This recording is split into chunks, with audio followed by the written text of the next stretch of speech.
9 फरवरी को ministry of mines ने एक ऐसा अनाउंसमेंट करा जिससे आने वाले कुछ सालों में इंडिया इलेक्ट्रिक व्हीकल्स के मार्केट का सुपर पावर बन सकता है। व्हाइट गोल्ड यानी लिथियम जम्मू एंड कश्मीर के रियासी डिस्ट्रिक्ट में 5.9 मिलियन टन का लिथियम रिजर्व पाया गया। स्मार्टफोन की बैटरी से लेकर इलेक्ट्रिक कार की बैटरी तक सब लिथियम से बनता है। लिथियम की डिमांड बहुत तेजी से बढ़ रही है पर सप्लाई बहुत कम। आज के टाइम में सिर्फ एक कंट्री इलेक्ट्रिक कार के बैटरी के सप्लाई चेन को पूरी तरह कंट्रोल करता है और वो है चाइना। तो लिथियम से बैटरी कैसे बनती है और क्या इंडिया लिथियम के सहारे सुपर पावर बन सकता है, जानेंगे इस वीडियो में। India has just made a huge discovery. बेशकीमती लिथियम का भंडार अब भारत में मिला है। 5.9 million tons of lithium reserves have been found.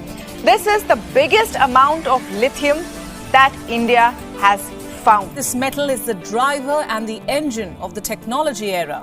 Ministry of road transport and highways के एक रिपोर्ट के मुताबिक इंडिया में पिछले 6 सालों में 20 लाख से भी ज्यादा इलेक्ट्रिक व्हीकल्स का रजिस्ट्रेशन हुआ है। अकेले 2022 में 10 लाख इलेक्ट्रिक व्हीकल की सेल्स हुई। इंडियन गवर्नमेंट ये चाहती है कि 2030 तक टोटल कार सेल का 30%, कमर्शियल व्हीकल्स का 70% और 2 व्हीलर एंड 3 व्हीलर सेल्स का 80% इलेक्ट्रिक व्हीकल्स हो। इस गोल को पूरा करने के लिए सबसे इम्पोर्टेंट एलिमेंट है लिथियम। लिथियम एक सॉफ्ट सिल्वरी मेटल है जिसे व्हाइट गोल्ड कहा जाता है। लिथियम बहुत तेजी से रिएक्ट करता है और लो डेंसिटी होने की वजह से काफी हल्का होता है। हाई इलेक्ट्रोकेमिकल पोटेंशियल और दुनिया का सबसे हल्का मेटल होने की वजह से लिथियम बैटरी बनाने के लिए एक आइडियल मेटल बन जाता है। 1970s के ऑयल क्राइसिस में अरब देशों ने अमेरिका और कई वेस्टर्न कंट्रीज को ऑयल देना बंद कर दिया। ऑयल की सप्लाई कम होने की वजह से दुनिया भर में ऑयल का प्राइस तेजी से बढ़ने लगा। इसी दौरान एक्सॉन मोबिल में काम करने वाले स्टैनली विटिंगम ने पहला रिचार्जेबल लिथियम आयन बैटरी बनाया, पर आग लगने और कई सेफ्टी कारणों की वजह से यह बैटरी कंज्यूमर तक पहुंच ही नहीं पाई। 1985 में एक जापानीज केमिस्ट ने नए लिथियम आयन बैटरी का डिजाइन तैयार किया, जिसे 1991 में सोनी ने अपने कई प्रोडक्ट्स में यूज करके कमर्शियलाइज किया। लिथियम आयन बैटरी बनाने के लिए 4 की कंपोनेंट्स की जरूरत होती है। पहला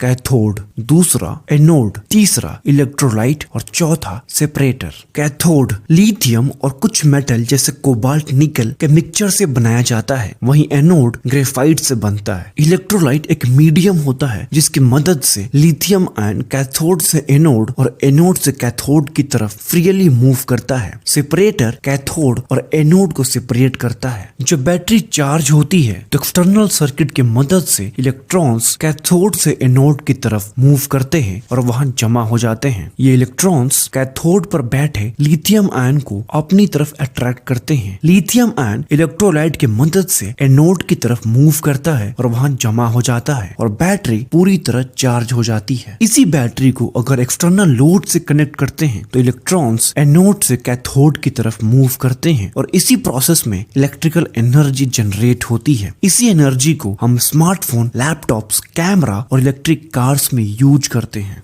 जो ग्लोबल लिथियम बैटरीज का मार्केट है, साल 2021 में उसकी वैल्यू थी ऑलमोस्ट $50 बिलियन।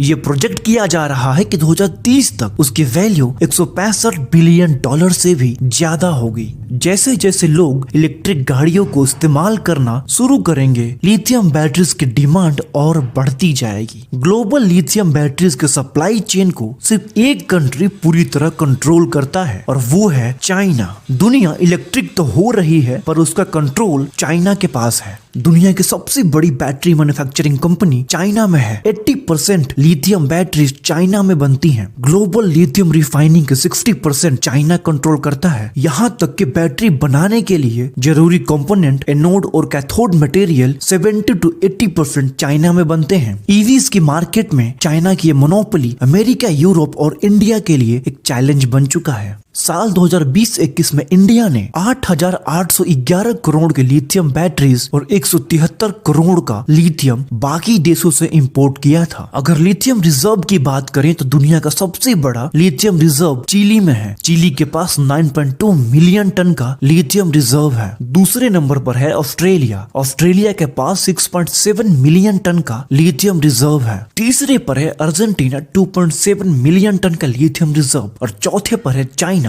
2 मिलियन टन का लिथियम रिजर्व।